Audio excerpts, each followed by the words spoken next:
Assalamualaikum warahmatullahi wabarakatuh. Selamat pagi.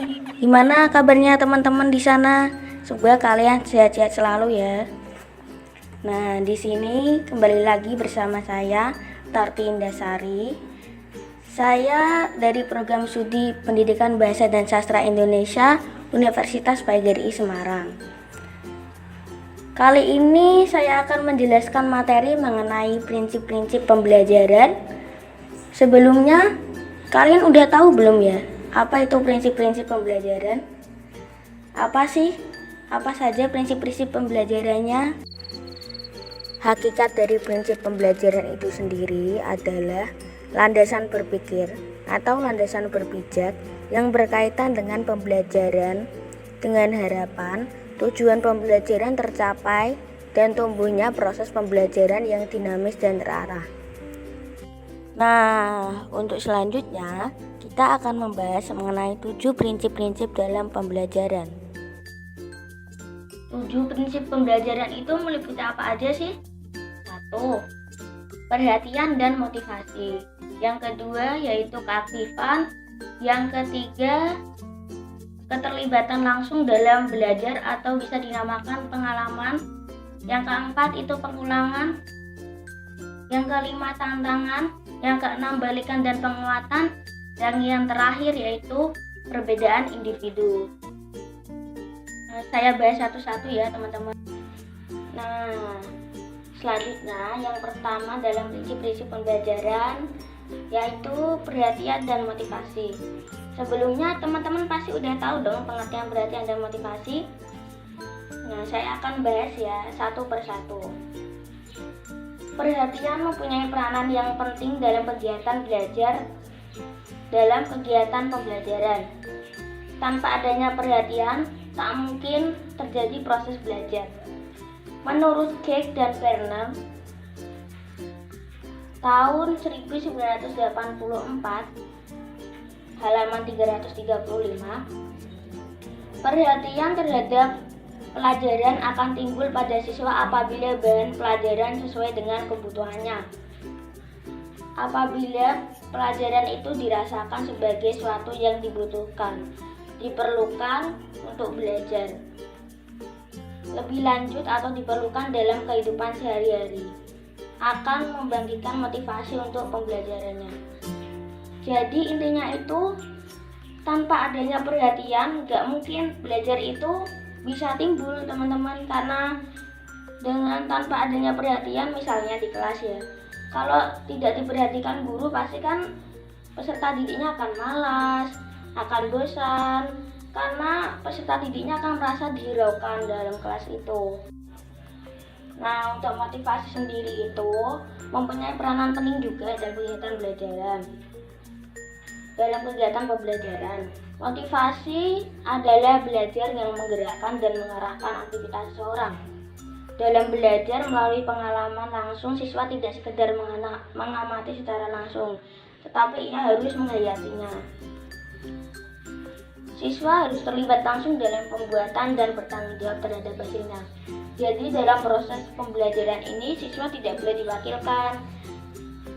Namun untuk dibantu dalam proses pembelajaran diperbolehkan, misalnya dibantu oleh orang tuanya, dibantu oleh gurunya, bukan ngasih bocoran ya, tetapi memberikan bantuan atau memberikan cara bagaimana menyelesaikan sebuah permasalahan. Motivasi sendiri itu dibedakan menjadi dua, yaitu motivasi intrinsik dan motivasi ekstrinsik. Teman-teman udah tahu belum pengertiannya? Apa itu perbedaannya? Untuk motivasi intrinsik itu adalah tenaga pendorong yang sesuai dengan perbuatan yang dilakukan. Contohnya, seorang peserta didik yang ingin belajar bahasa Inggris karena ingin bisa berbicara bahasa Inggris. Nah, untuk motivasi ekstrinsik, pengertiannya yaitu tenaga pendorong yang ada di luar perbuatan yang dilakukannya tetapi menjadi penyertanya. Contohnya, seorang peserta didik yang belajar bahasa Inggris dikarenakan dikarenakan orang tuanya yang menjadi guru bahasa Inggris dan dipaksa oleh orang tuanya itu untuk bisa belajar bahasa Inggris. Nah, teman-teman udah tahu kan perbedaannya? Untuk yang intrinsik itu sendiri, itu peserta didik melakukannya tanpa ada paksaan, karena muncul dari pengetahuan peserta didik, muncul dari kemauan peserta didiknya itu sendiri.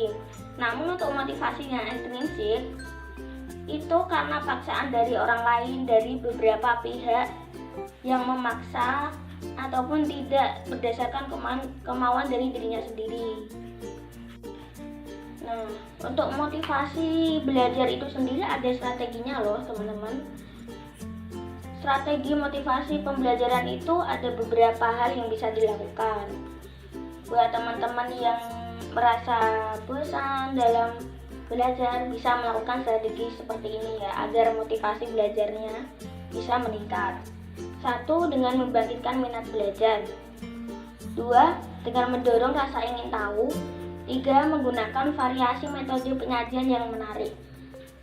Nah, untuk variasi metode penyajian yang menarik ini, jika teman-teman misalnya udah melakukan satu metode yang lain, yang melakukan satu metode, namun metode itu ternyata tidak membagikan motivasi teman-teman, yang dilakukan yaitu dengan mengubah metodenya itu, dan atau bisa dilakukan dengan mengevaluasi metodenya itu apa yang kurang dan apa yang harus diperbaiki.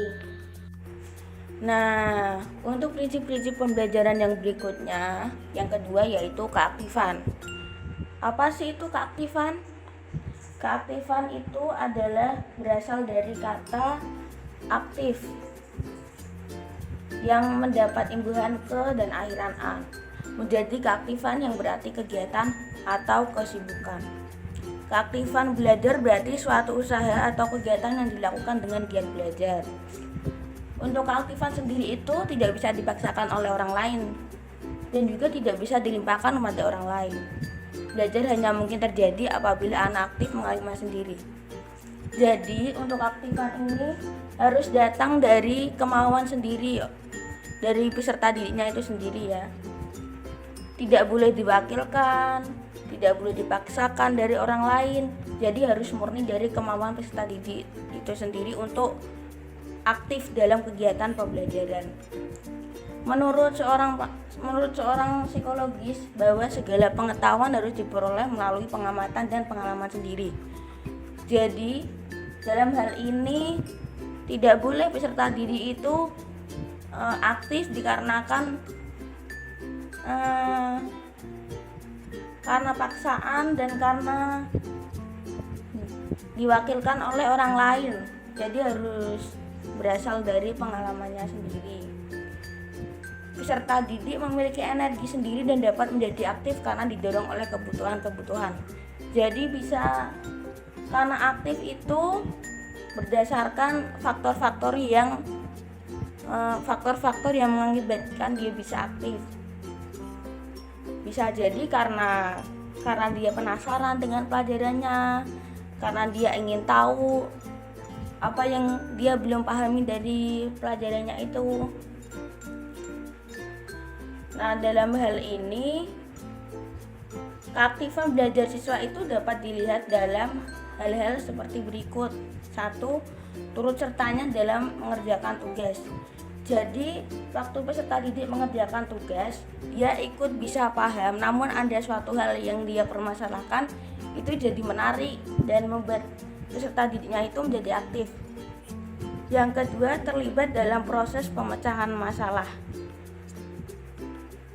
Bisa jadi ketika peserta didik itu paham dan dia ada peserta didik lain yang bertanya dan dia ingin menyelesaikan masalah sendiri, maka itu peserta didik terlibat dalam proses pemecahan masalah.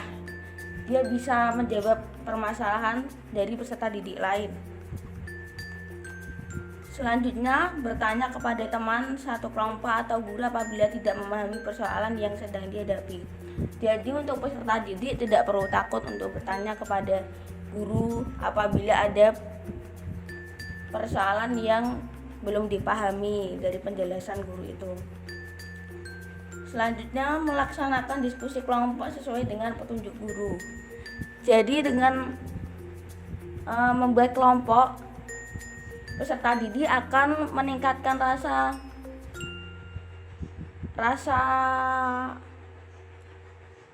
ingin tahu sesama temannya untuk bertanya hal-hal yang belum dipahami. Bisa jadi kan peserta didik itu sendiri takut untuk bertanya kepada gurunya.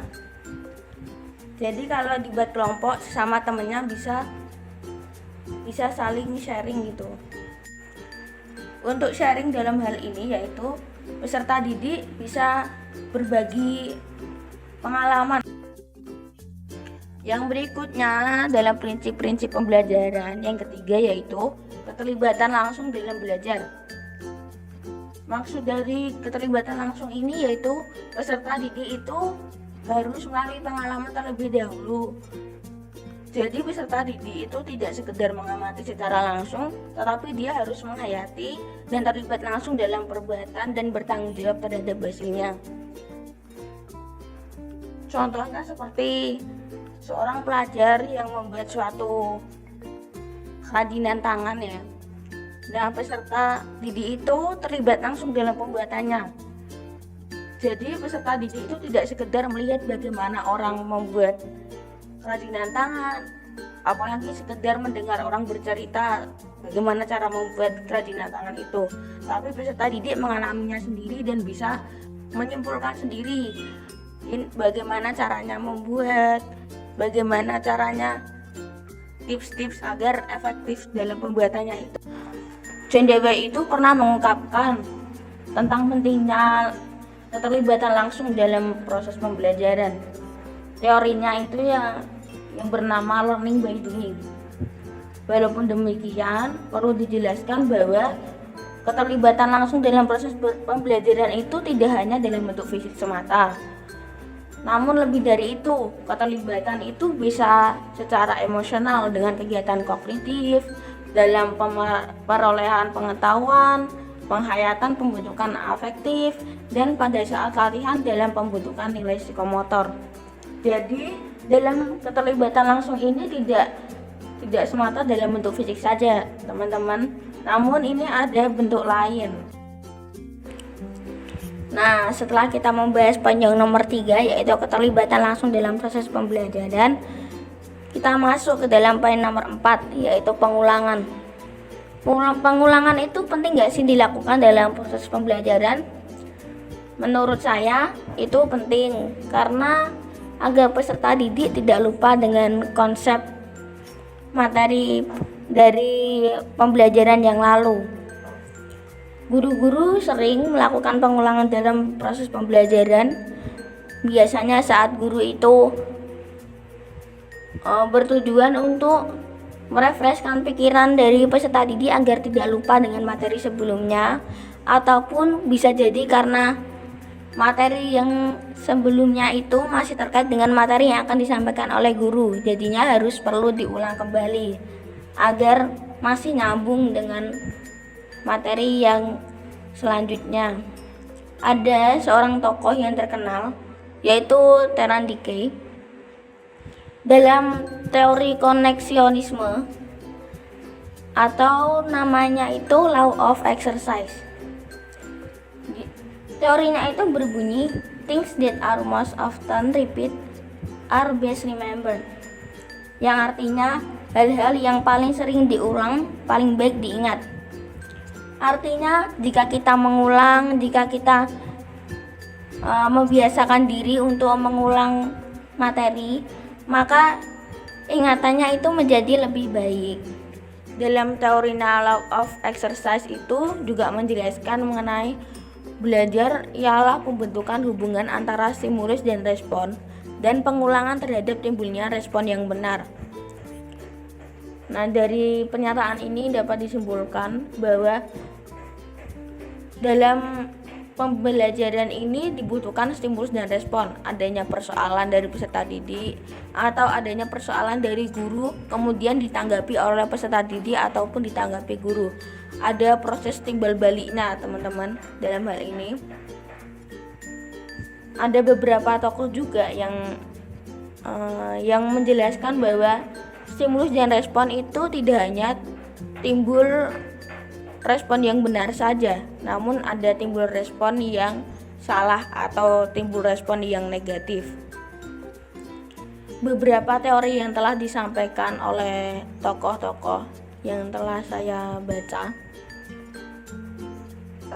teori tersebut menekankan pada pengulangan untuk membentuk respon yang benar dan membentuk kebiasaan hubungan stimulus dan respon akan bertambah kalau sering dipakai dan akan berkurang bahkan hilang sama sekali.